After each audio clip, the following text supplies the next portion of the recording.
you know, black history. She says she's not a culture vulture. She's a culture leech. That's what she calls herself. What's the difference? Right. Damn, I don't know. You eating off the culture. Vultures eat and leeches eat. The funniest thing I saw, though, on Twitter, there was, like, black writers that had met her and had, like, you know, small, like, little interactions with her. And one of the guys, I don't know, I remember who it was, but basically said that he had met her and they got into an argument because she was basically telling me that he wasn't doing enough for the black community. Congratulations, you played yourself. Oh, man. Rosenberg, what's on your list? Well, an article came out yesterday in The Atlantic. It's called Trump, Americans who died in war are, quote, losers and suckers. What? I saw this trending, but I didn't really delve into it because it just seemed like more shenanigans. No, it's not shenanigans. It's an important article. I don't know if it'll get to the people that matter, but you know we are exactly 2 months from Election Day, and so a lot of people are going to drop information that they've been working on over time and articles that need to be written about Donald Trump, and this one is about basically his constant disparaging of people in the military and the way that he views the military from people who have been around him and a lot of sources that have been very close to him. But it goes through other things like the story of how he disrespected John McCain. And you remember, Ibra, that day he was supposed to show up at the... in France. At the cemetery near Paris in 2018. And but he didn't want to go because his hair. He didn't want to get his hair messed up. But he didn't want to get his hair messed up. So it goes from stuff like that all the way down through the conversations where he has said quotes like, that guy was smart. Why was he in the military? And hearing about people who died and going to visit soldiers who died and saying he didn't want to visit losers, or not wanting to have amputees in parades because, quote, nobody wants to see them. Just an endless sort of, you brought the generals like Mattis who completely disavow him. All the military men who have come out and been like, I won't stand next to this man. And I don't know who the congratulations goes to, though. Is it to Donald Trump for saying things like this? Sure. Congratulations, you played yourself. Or is it to the people who continue to support Trump while holding up the flag?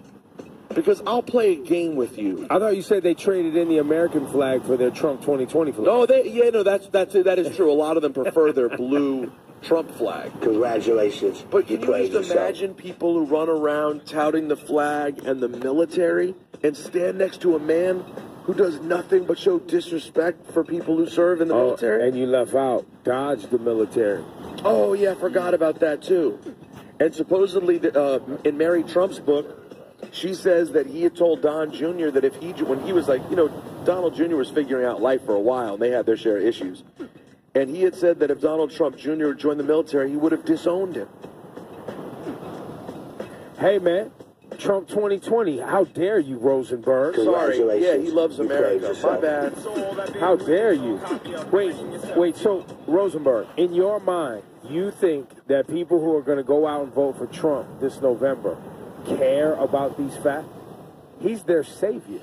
He was sent by God to make a path and clear a path. It just makes very clear what we've always known, that it's all about racism. It's all about that. There was a video on Karen. Well, and specifically white supremacy. Yeah, I guess you're specifically. I guess that's to be more specific. It's specifically about white supremacy, white dominance. Yeah, but that's on a macro level, or on a micro level maybe, because I think there are a lot of people who don't even necessarily think about it that deeply. They just hate black people. They know he hates. Like, there's some people who see the overall. There's a fine line between not knowing why you're the way you are, right, and society being the programmer that programmed you the way you are. That just makes you doubly stupid. So you don't even know why you're the way you are. But there was a Karen video. You played yourself. There was a Karen video yesterday from Maryland, from Potomac, Maryland, a place right near my house where I have friends that live, et cetera, et cetera. And it was a white man and I believe his Asian wife yelling at a black man who was trying to exercise on a track, right? And they're screaming at him like, why are you in the way? You're sitting in the track. Why are you on the track? You should be running on the track. And there's a lady filming. The black guy never really talks in the video. He's just kind of standing there like, what? There's a lady filming. Why are you picking this? Why are you pointing this man out? Why him? Why are you bothering him? He's exercising in his lane. You run in your lanes. There's like 7 lanes. Leave this man alone. They're going on and on and on. There's a little white girl in the background, about 10 years old. She walks over to the screaming, foaming, crazed racist and is like, why are you giving him a hard time? I was exercising in the same lane as him. They're like, oh, no, little girl, you weren't there. She's like, no, I was. I was right next to him. Why didn't you say anything to me, little girl? They're foaming and yelling and screaming, and now everyone's kind of like, what's wrong with y'all, blah, blah, blah. When the black dude finally steps up and says, I know what it is. I know what y'all are doing. I'm the only one, really? The guy goes, oh, I see what you're trying to do. I see what you're trying to say. Trump 2020. Trump 2020. It's like the second we know that you're a racist, they go right to the damn right, Trump 2020. It's so crazy. Is it crazy? Is it? No, it's the fact they say it out loud that they put the connection together. Oh, you said racism? Oh, let me bring up my boy.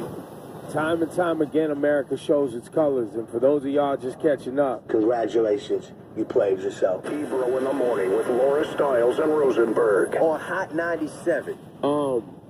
we can't. Nancy Pelosi thought she was about to pull up to a salon on the low the other night. Get her hair done in the salon without her mask on. Oh, and they got video. Congratulations, you played yourself. And she's been going there forever, and they leaked the video on her. Like, they got her. She got. There's no way around it. Yo, and on some like... She got set up. That's what she said. And she's up there like, I was set up, guys. I was set up. She sounded like Trump out here with her excuses. Hit the L. Hug the L. Yo, you gotta hug the L like, yeah, I was on the low. Look, every single person who is a human being in the United States right now, as disciplined as you've wanted to be with wearing your mask and not doing certain things, we have all been like, yo, am I good without my mask? Real quick, I'm my mask. Or you'll be like, I know I ain't supposed. Look, I was on a plane this week. It was for work. Mask? No, but just being on a plane. Congratulations, you played yourself. Walking through an airport. Congratulations, you played yourself. You can't get on a plane without a mask. Yeah, no, you can't. They'll kick you off the plane. Matter of fact, I dare somebody to lay up on a plane without a mask. By the time you land, I bet you're getting arrested. Although I will say, when I was on the plane earlier, there were a couple people, man, who I had to be like, yo, pull your mask up. Like on the plane, they had a moment where no, even one person was a kid. He had it on his chin. I was like, my man, and he was like, oh, sorry. Yo, kids are dumb, bro. He was 17. He was like 17 years old, 16, 17 years old. He couldn't remember his mask. Yo, you telling me that you was disciplined when you were 17?